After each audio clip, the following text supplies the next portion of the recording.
Кримтөбөл Азиз Батукаевдин мөөнөтүнөн мурда абактан бошотулушуна байланыштуу иште ата аталган. Бусурманкул Табалдиевди укук коргоо органдары таппай жатышканы, ал Туркияга чыгып кетиши мүмкүндүгү тууралуу маалымат өткөн аптанын башында айтыла баштаган болчу. Эми бул сөз тастыкталды. Коргоо кеңешинин мурдагы катчысы, УКМКнын мурдагы төрагасы Бусурманкул Табалдиевге издөө жарыяланды.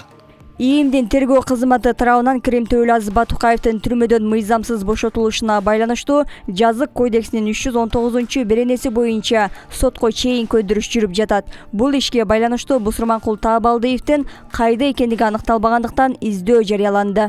Бул бийликтин кезектеги шоусу, өздөрү качырып жиберет, анан издемиш болот. Жээнбековдун коррупция менен күрөшү ушундай жүрөт. Райым да качат, анан издешет. Эл ишенбейт бул бийликке. Кимдин кайда кеткенин, кайда келгенин билбесе, анда бизге УКМКнын эмне кереги бар? Олчулгон айлык төлөп, салыктардан бошотуп, андан көрө буларды жоюп жибериш керек. Шадиевди качырып коюп, анан аркасынан издемиш болуп, аны моряк кылышты. Уят эле. Болгондо да УКМКнын мурдагы төрагасы кайда экенин билишпесе. Качты делгенде эле Аскарбек Шадиев тууралуу маселе кайрадан көтөрүлбөсө, башка учурда унутта калып жатканын айткандар да аз эмес. Ал былтыр апрель айында Баткен аркылуу алгач Тажикстанга, андан ары АКШга учуп кеткени белгилүү болгон. Шадиев өлкөдөн чыгып кеткен күндүн эртеси ага кылмыш иши козголгон. Андан соң саясатчыга таандык мүлк камакка алынганы кабарланган. Ал эми былтыр жыл аягында Бишкектин 1-май райондук соту Аскарбек Шадиевди Айтматов сыйлыгы боюнча ишке байланыштуу 10 жылга сыртынан эркинен ажыратты. Телефонмен байланыштыңар беле, акыркы жолго качан келген чакырсаңар.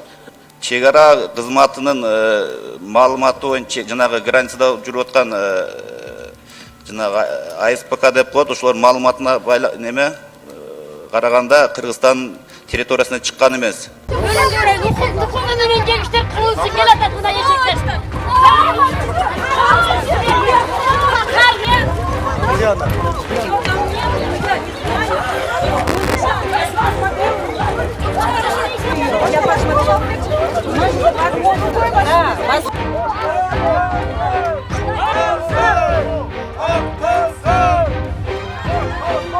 Ал эми мурдагы башкы прокурор Аида Салянова Азиз Батукаевдин мөөнөтүнөн мурда түрмөдөн бошоп чыгып, Орусияга кетишине байланыштуу ишке шек саналып, быйыл 3-июнда камакка алынган. 15-июнда ооруканага которулуп, 14 күндөн кийин кайра Бишкектеги номер 1-тергөө абагына жеткирилген. Туугандары ага жүрөк илдетинен тышкары пневмония деген диагноз коюлганын айтып жатышат. Саляновадан катуу ооругандар болуп турат. Жооп берерге келгенде качпасын жоопкерчиликтен. Батукаевди аппак кылып көрсөткөн ушул айым ооруйт, эртең өлөт деген ушул. Бирок бул бийлик Салянованы дагы жөн гана Атамбаевга каршы көрсөтмө алуу үчүн гана кармады. Ошого кыйнап жатат. Наалат. Не волнуйтесь, я вас умоляю, не волнуйтесь.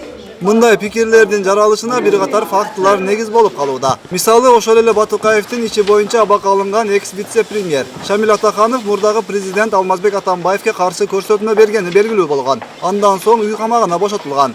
Ал эми Манасбек Арабаевдин мурдагы президенттин жубайы Раиса Атамбаевага каршы көрсөтмөсү коомдук каналдан көрсөтүлгөн эле. Мындан улам Арабаев да үй камагына чыккан. Даю показания относительно супруги экс-президента. Она заключалась в том, что в 2016 году. Ал эми мурдагы президент Алмазбек Атамбаев болсо, Ички иштер министрлиги тарабынан күбө катары 2 жолу чакырылып, бирок барган жок. Ал ортодо айрым сайттарда Атамбаевдин Кыргызстандан Москвага учуп кетүүгө камынып жатканы тууралуу маалыматтар таратылды. Алмазбек Атамбаев болсо, бул тууралуу төмөнкөлөрдү билдирди. Я из своей стороны куда-то улетать не собираюсь, ну, может быть, слетать куда-то. Слетать я, возможно, куда-то и могу, там, на день, на два, но для этого нужны определенные возможности, условия. Если этот момент у меня будет, конечно, я, может, куда-то и слетаю. Но пусть никто не надеется, что я куда-то из Кыргызстана улечу и дам свою страну уничтожать дальше. Этого не будет. Это моя страна, моя родина. И я здесь буду всегда. Эскерте кетсек, Азиз Батукаев 2013-жылы айыккыз илдетке чалдыкты деген негизде. Мөөнөтүнөн мурда абактан бошотулуп, атайын коштоо менен Бишкекке жеткирилген. Андан соң Орусияга чыгып кеткен. Буга байланыштуу кылмыш иши быйыл кайра жанданган. Өткүрбек Рахманов, 7 канал.